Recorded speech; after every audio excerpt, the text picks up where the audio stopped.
بسم اللہ الرحمن الرحیم۔ صرف 5 منٹ کا مدرسہ قرآن و حدیث کی روشنی میں 23 جمادی الثانی۔ نمبر 1، اسلامی تاریخ۔ حضور صلی اللہ علیہ وسلم کی وفات سے صحابہ کی حالت۔ رسول اللہ صلی اللہ علیہ وسلم کی وفات کی خبر مدینہ کے اطراف میں فوراً پھیل گئی۔ یہ خبر صحابہ کرام رضی اللہ عنہم پر بجلی بن کر گری۔ اس المناک حادثے نے صحابہ کرام رضی اللہ عنہم کو ہمیشہ کے لیے آپ صلی اللہ علیہ وسلم کے چہرے انور کے دیدار سے محروم کر دیا۔ بڑے بڑے جلیل القدر صحابہ کرام حواس کھو بیٹھے اور ان کی عقلیں گم ہو گئیں۔ حضرت عمر رضی اللہ تعالی عنہ غم کے مارے تلوار نکال کر کہنے لگے، جو کوئی کہے گا کہ حضور صلی اللہ علیہ وسلم کی وفات ہو چکی ہے تو اس کی گردن اڑا دوں گا۔ مگر ایسے نازک وقت میں حضرت ابو بکر رضی اللہ تعالی عنہ نے عقل و شعور سے کام لیتے ہوئے لوگوں کے سامنے ایک مختصر خطبہ دیا اور کہا، اے لوگوں، جو شخص محمد صلی اللہ علیہ وسلم کی عبادت کرتا تھا تو سن لے کہ آپ صلی اللہ علیہ وسلم وفات پا چکے ہیں، اور جو اللہ کی عبادت کرتا تھا تو بلا شبہ وہ زندہ ہے اور اسے کبھی موت نہیں آ سکتی۔ پھر سورہ آل عمران کی آیت تلاوت کی، وَمَا مُحَمَّدٌ إِلَّا رَسُولٌ قَدْ خَلَتْ مِن قَبْلِهِ الرُّسُلُ أَفَإِن مَّاتَ أَوْ قُتِلَ انقلبتم عَلَى أَعْقَابِكُمْ۔ حضرت عمر رضی اللہ تعالی عنہ کہتے ہیں کہ حضرت ابو بکر رضی اللہ تعالی عنہ کی تلاوت سن کر ایسا محسوس ہوا کہ یہ آیت ابھی نازل ہوئی ہے۔ اس کے بعد صحابہ کرام رضی اللہ عنہم کو کچھ ہوش آیا اور یقین ہوا کہ رسول اللہ صلی اللہ علیہ وسلم اپنا فرض رسالت پورا کر کے اپنے رب کے پاس جا چکے ہیں۔ نمبر 2، اللہ تعالی کی قدرت، لومڑی کی چالاکی۔ لومڑی ایک جنگلی جانور ہے۔ اللہ تعالیٰ نے اس کو کیسا شعور عطا کیا ہے، یہ اپنا مکان زمین کے اندر بناتی ہے اور اس میں آنے جانے کے لیے 2 راستے بناتی ہے، اور وہ راستے بہت تنگ ہوتے ہیں۔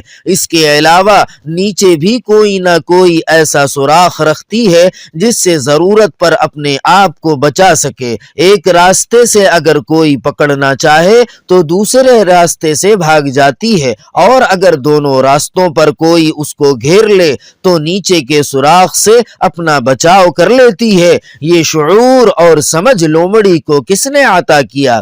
نمبر 3، ایک فرض کے بارے میں، مسجد میں داخل ہونے کے لیے پاک ہونا۔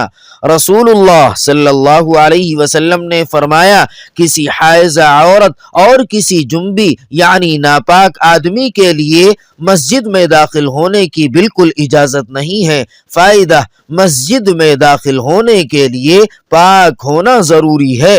نمبر 4، ایک سنت کے بارے میں، اپنے سامنے سے کھانا۔ حضرت عمر بن ابی سلمہ رضی اللہ تعالی عنہ نے فرمایا، ایک دن میں نے رسول اللہ صلی اللہ علیہ وسلم کے ساتھ کھایا۔ میں تھالی کے ارد گرد سے کھانے لگا تو آپ صلی اللہ علیہ وسلم نے مجھ سے فرمایا، اپنے سامنے سے کھاؤ۔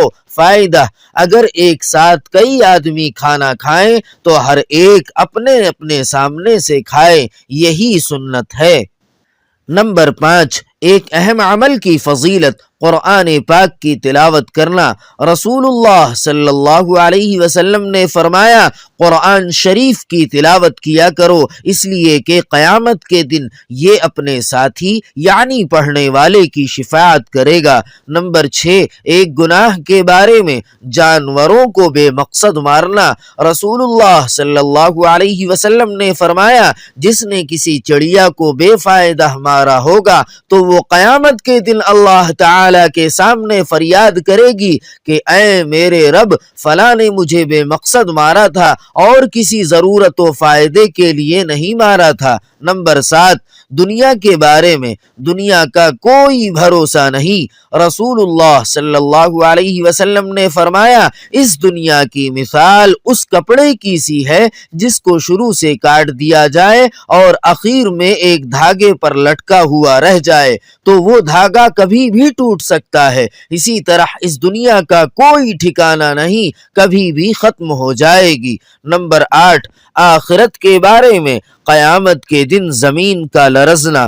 قرآن پاک میں اللہ تعالی فرماتا ہے جب زمین پوری حرکت سے ہلا دی جائے گی اور زمین اپنے بوجھ یعنی مردے اور خزانے باہر نکال دے گی اور انسان کہے گا کہ اس زمین کو کیا ہو گیا ہے، اس دن زمین اپنی باتیں بیان کر دے گی اس لیے کہ آپ کے رب نے اس کو حکم دیا ہوگا۔ نمبر 9، طب نبوی سے علاج، سرکہ کے فوائد۔ رسول اللہ صلی اللہ علیہ وسلم نے فرمایا سرکہ کیا ہی بہترین سالن ہے۔ فائدہ، سرکہ کے بارے میں محدثین حضرات کہتے ہیں کہ یہ تلی کے بڑھنے کو روکتا ہے، جسم میں ورم نہیں ہونے دیتا، کھانے کو ہضم کرتا ہے اور خون کو صاف کرتا ہے اور پھوڑے پھنسیوں کو دور کرتا ہے۔ نمبر 10، قرآن پاک کی نصیحت۔ قرآن پاک میں اللہ تعالی فرماتا ہے اے ایمان والو تم ایسی بات کیوں کہتے ہو جو کرتے نہیں، یہ بات اللہ کے نزدیک بڑی ناراضگی کی ہے کہ تم ایسی باتیں کہو جن پر خود عمل نہ کرو۔ سبحان ربک رب العزت عما یصفون وسلام علی المرسلین والحمد للہ رب العالمین۔